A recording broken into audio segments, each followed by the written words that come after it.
বৰ মানিমুনি পাত এনেকৈ ভাজি খাইছেনে বাৰু? কেতিয়াবা মানিমুনিৰ আঞ্জাখন নিপিচাকৈ ৰস নলিয়াকৈ খাবলৈ মন যায়। হেল্ল' এভৰিৱান, আজি মই এয়া মানিমুনি শাকৰ একেবাৰে সহজ এখন সাধাৰণ গৰম ভাতৰ সৈতে খাব পৰা ভাজি বনালোঁ। এয়া হ'ল বৰ মানিমুনি। সৰু মানিমুনিটো অকণমান বেছি পাত নাথাকে যিহেতু, সেইকাৰণে শুকান শুকান হয়, কিন্তু বৰ মানিমুনিৰ শাক ভাজি খাবলৈ বৰ সোৱাদ হয়। আৰু বৰ বিশেষ একোৱেই নাই এই ৰেচিপিটোত। আমি গৰম গৰম ভাতৰ সৈতে ভাতকেইটা অকণমান যদি কোমলকৈ বনোৱা হয়, তেতিয়া এই ভাজিকণৰ সৈতে যে খাই একেবাৰে কাঁহীখন চেলেকি চেলেকি খোৱাৰ নিচিনাকৈ খাব পাৰোঁ, ইমান যে সোৱাদ হয়।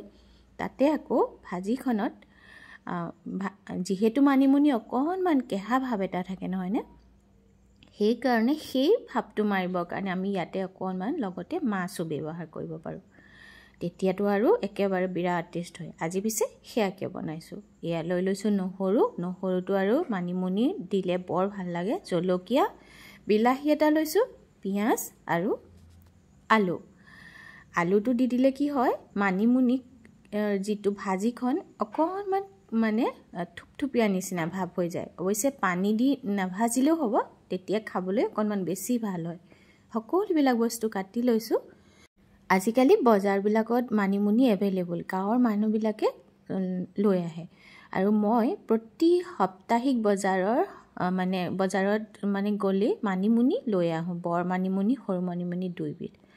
আৰু আজি আপোনালোকৰ সৈতে এই ৰেচিপিটো শ্বেয়াৰ কৰোঁ বুলি ভাবিলোঁ। মই প্ৰায়ে বনাই খাওঁ, সদায় আৰু জোলৰ সৈতে খাবলৈও মন নাযায় নহয়নে। এতিয়া কেৰাহীত মাষ্টাৰ্ড অইল দি ল'লোঁ, দি লৈ প্ৰথমতে ইয়াতে নিমখ আৰু হালধি অকণমান এড কৰি দিম, দি সেই মাছকেইডোখৰ ইয়াতে দি দিম। এক্সট্ৰাকৈ সানিও ল'ব পাৰে আপোনালোকে নিমখ আৰু হালধি। এতিয়া মাছ মই কি লৈছোঁ দেখিছেনে, পেটৰ মাছ লৈ লৈছোঁ। পেটৰ ফালটোত কাঁইটবিলাক অকণমান ডাঙৰ হয়। যেতিয়া আমি ভাজি এখনত ব্যৱহাৰ কৰোঁ, তেতিয়া খিচখিচিয়াকৈ কাঁইটবিলাক ওলাই নাযায় আৰু তেতিয়া খাবলৈও ভাল হয় ভাজিখন। এতিয়া এয়া এবাৰ লুটিয়াই ল'লোঁ, লৈ ছাইড কৰি দিম। এয়া আৰু উঠাই থকাৰ দৰকাৰ নাই। মই ইয়াত এই মাছকেইপিচ এনেকুৱা নহয় যে পিচ কৰি ৰাখিব বিচাৰিছোঁ। এতিয়া ইয়াতে জলকীয়া দি দিলোঁ ভাঙি, আৰু নহৰু কেইফুটা দি দিছোঁ। সাধাৰণতে কি হয়, মাছখিনি ভাজিৰ সৈতে গলি গ'লেহে যিখন মানিমুনি ভাজিখনৰ সোৱাদ হ'ব। আৰু পিঁয়াজ দি দিছোঁ কাটি লোৱা। পিঁয়াজখিনি অকণমান সময় ভাজি লওঁ। আৰু এইখিনিতে আপোনালোকলৈ অশেষ ধন্যবাদ, যিসকলে মোৰ ৰেচিপিবিলাক চাই মোক লাইক কমেণ্ট কৰি মোক অনুপ্ৰাণিত কৰি আহিছে। আৰু আপোনালোকৰ কমেণ্ট মই যিমান পাৰোঁ ৰিপ্লাই দিবলৈ চেষ্টা কৰিছোঁ। আৰু যিসকলে জানি শুনিও মোক কমেণ্টত সুধি থাকে কিছুমান কথা, যিখিনি আপোনালোকে ভিডিঅ'টো চালেই গম পায়, মই স্পষ্টকৈ কৈ দিওঁ, সেইখিনিৰ কাৰণে মই কেতিয়াও কমেণ্ট ৰিপ্লাই নকৰোঁ, আপোনালোকে বেয়া নাপাব। আৰু এতিয়া ইয়াতে মই সেই আলু আৰু যিখিনি মানিমুনি শাক থৈছিলোঁ কাটি, সেইখিনি দি দিছোঁ। দি লাহেকৈ অলপ সময় ফ্লেমটো মিডিয়াম কৰি এয়া লৰালোঁ।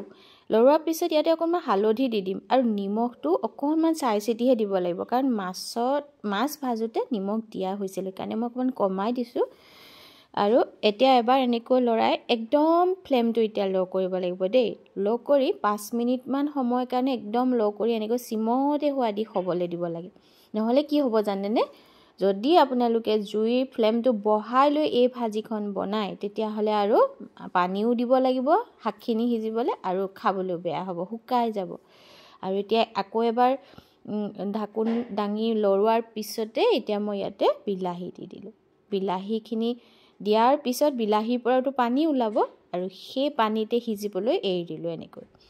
এতিয়া চাব, একদম আলু সিজি গ'ল, বিলাহীও সিজি গৈছে, এতিয়া একেবাৰে ধুনীয়া হৈ গ'ল। ইয়াতে জালুক অকণমান পিচি দি দিছোঁ, আৰু এয়া ছিজনৰ ধনিয়া পাত কেইমুঠি এয়া দি দিলোঁ, আৰু ৰেডি হৈ গ'ল।